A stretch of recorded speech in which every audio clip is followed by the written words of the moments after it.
Hello everyone, Tim Gamer here, and today I have the pleasure of bringing you some more Call of Duty Black Ops 2 gameplay. Now today's gameplay is some multi-team team deathmatch using the B23R and the B23R only.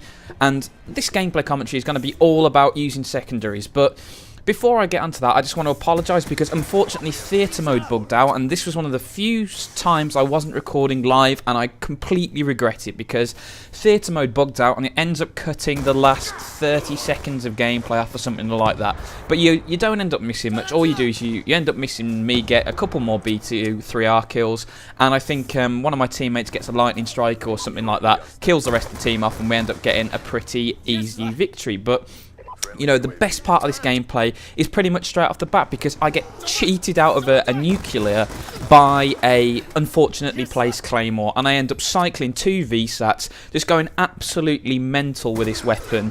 And yeah, I get cheated out of my nuclear by unfortunately a dodgily placed claymore. But you know, that's enough on that. I just want to talk about using secondaries because secondary weapons are incredibly powerful in Black Ops 2, and the B23R is one of the better ones. As most of you guys know, it's a 3-burst pistol and it has pretty rapid fire rate. And what I mean by that is, if you think about, for example, the SWAT pre-patch, that was a 3-shot burst, but the bursts fired very, very slowly. This weapon, the bursts fire so quickly, it might as well be automatic because you can spray guys down. And you see me just absolutely black people down, like in that kill there, for example. Great example. I just spray a guy down, no problems at all. And this weapon is absolutely fantastic at close range, and what I like to do whenever I'm using a pistol secondary class is stick to the inside parts of the map. And as you see, I kill so many guys that actually run out of ammo on the weapon. That's how effective it is. But the inside of drone is perfect because the vast majority of the map is close sight lines,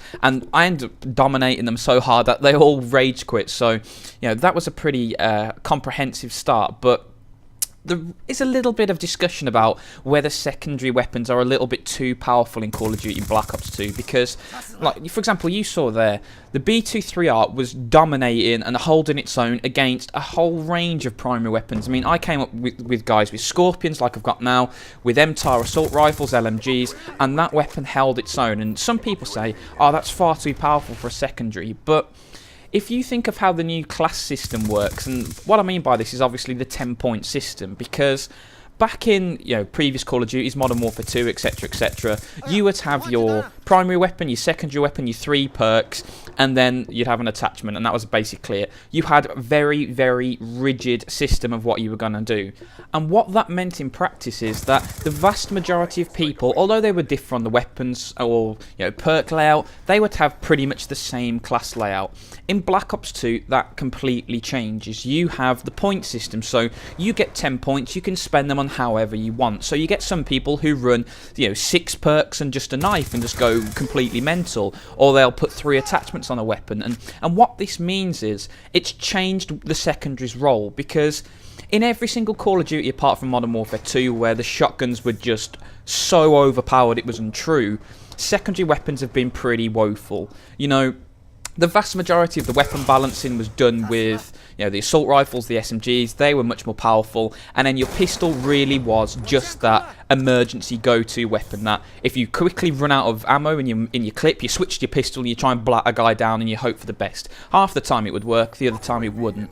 Now, if you think about it, pistol secondaries are worth exactly the same as a naked primary weapon. So you could have a MP7 or a Scorpion or whatever weapon you choose, and they are worth exactly the same amount as a B23R or whatever pistol you want to use. So if you make those pistols so useless that they aren't even worth the point you spend on them, no one's going to run them. And if no one runs them, that means everyone will run launchers, and that will mean loads of stuff gets shot out the sky really quickly, and that'll make the score streaks underpowered, and then they'll buff the score streaks, then they'll be ridiculously overpowered, and when you do get caught without a launcher, or on your class with 3 attachments, so you drop your secondary to be able to do that, you're going to get stomped. So I think having a strong array of secondary weapons is absolutely key to maintaining proper overall game balance, because if you're going to be running that 10-point class system, and this is where that dodgy claymore kills me, ooh, but if you're going to be running that 10-point class system,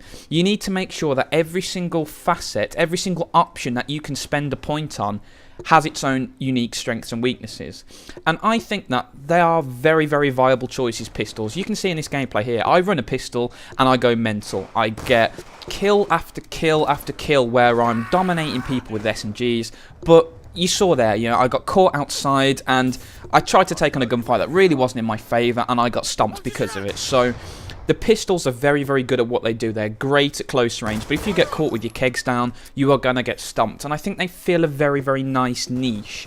And the great thing with this is that it encourages you to use a variety of weapons, and that's always a good thing. But, guys, the commentary's slowly winding to an end here. It's about to cut me off, unfortunately, which I'm a little bit disappointed of, because this was a really, really sweet gameplay. You know, we came in and absolutely bludgeoned this team in multi-team. And if you just look at the score down there at the moment, it's 62 kills to 18, but unfortunately, the bugginess of theatre mode means that you don't have the pleasure of enjoying the last 35 or 40 seconds of the gameplay. But anyway, guys, thank you so much for watching. I really hope you've enjoyed the video, and I really hope you give these secondary weapons a try, because in the right hands and on the right map, they are excellent choices as a primary weapon. But on the flip side, I don't think they're overpowered. But guys, once again, thank you so much for watching, and as always, have a great day.